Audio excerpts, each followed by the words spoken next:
Hi guys, this is Apple Islam with new another video. আপনারা আশা করি যে ভালো আছেন।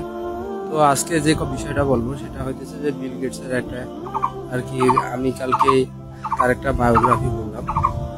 বায়োগ্রাফিটা হইতেছে যে এইরকম যে বিল গেটস একদিন এয়ারপোর্টে গিয়েছিল, কিন্তু তার কাছে ছিল না কোনো টাকা, কিন্তু সে একটা পেপারওয়ালাকে দেখল।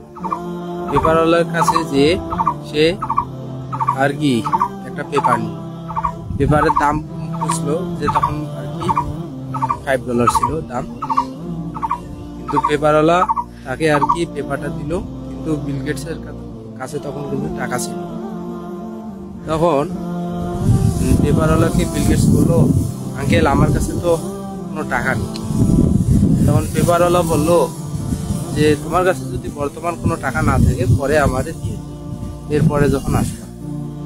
তো ওই রকম আবার যখন মনে করেন যে বিল গেটসের কাছে টাকা নেই, তখন বিল গেটস মনে করলো তা ঠিক আছে, যেহেতু আপনি পরে দিতে একটা সুযোগ দিয়েছেন, আমি এটা পরিশোধ করি। তখন আবার আর কি ওইভাবে আসে তাকে তার কাছে পেপার নেওয়ার জন্য, এবং ওই একইভাবে বিল গেটস পকেটে হাত দিয়ে দেখে যে তার কাছে কোনো টাকা নেই। তখন আবার ওই রকম করে বলে যে আঙ্কেল আমার কাছে টাকা নেই। তখন ওই পেপারওয়ালা আর কি বলে যে তোমার যখন হবে তুমি ঠিক সময়ের মতো আমারে দিয়ে যাই। তখন ওইভাবে গেল।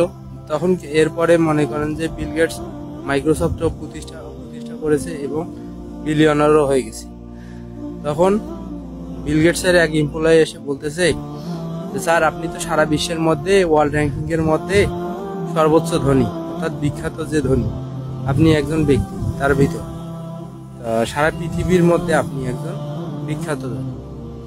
তখন বিল গেটস জবাব দিল যে আমি আসলে প্রকৃত ধনী না, আমার এই এত দূর আসার পিছনে অনেক কাঠখড়ি পোড়াতে হয়েছে।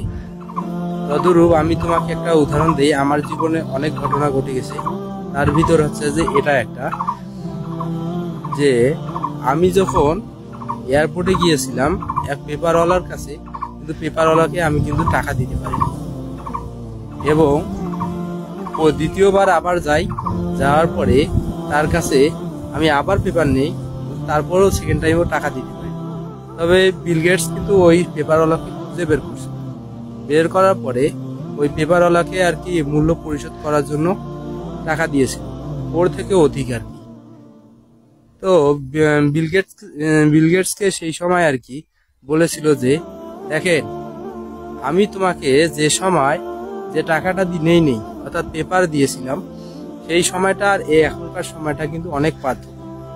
তো আমাদের মধ্যে অনেকেই আছে, আমরা নিজস্ব কিছু মতবাদ আছে, সেই মতবাদগুলো আমরা পড়ে থাকি, কিন্তু আসলে কার্যক্রম ঠিক মতো করি না, যার ফলে হয় কি আমাদের সমস্যা হয়।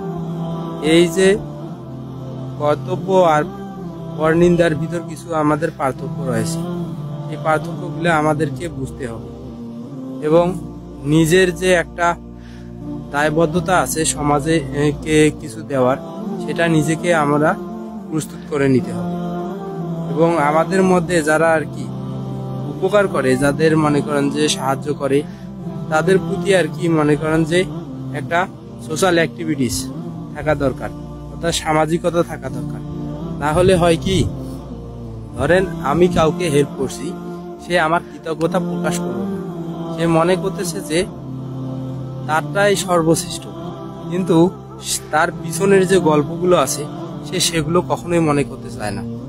আর আমরা এইরকম কখনোই করব না, যে মানুষের জীবনের যে মোড়গুলো আছে, কিছু কিছু জিনিস আছে যে কৃতজ্ঞতা আমরা কেউ মানুষ হিসাবে একে অন্যের প্রতি স্বীকার করি না, এটা আসলে স্বীকার করা দরকার। আমার জীবনে অনেক সমস্যা হয়েছে, আমার পারিবারিক সমস্যা, আমার বাবা মানসিক রোগী, এরকম অনেক সমস্যা আমি জর্জরিত, কিন্তু কিছু কিছু মানুষ আছে আমি তাদের কাছে যাই, কিন্তু আসলে তারা আমাকে সমাধান দেয়।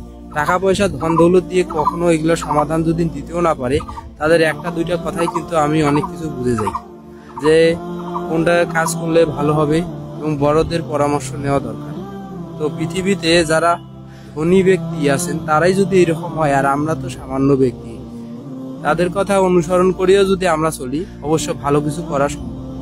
তো সামনে কোনো ভিডিওতে দেখা হবে এবং আপনাদের আহ্বান করতেছি আপনারা নিজে পরিবর্তন হোক এবং সমাজে কটাক্ষ বাদ দিয়ে নিজের প্রতি আত্মবিশ্বাস রাখুন যে আমরা সমাজ পরিবর্তন করব এবং সমাজে চলাফেরা করব।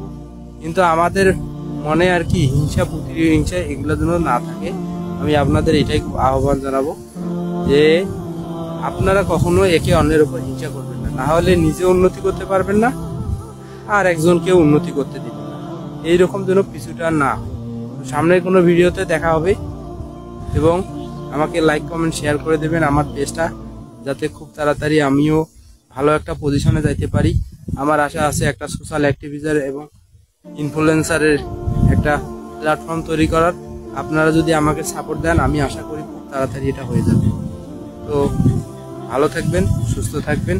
আসসালামু আলাইকুম।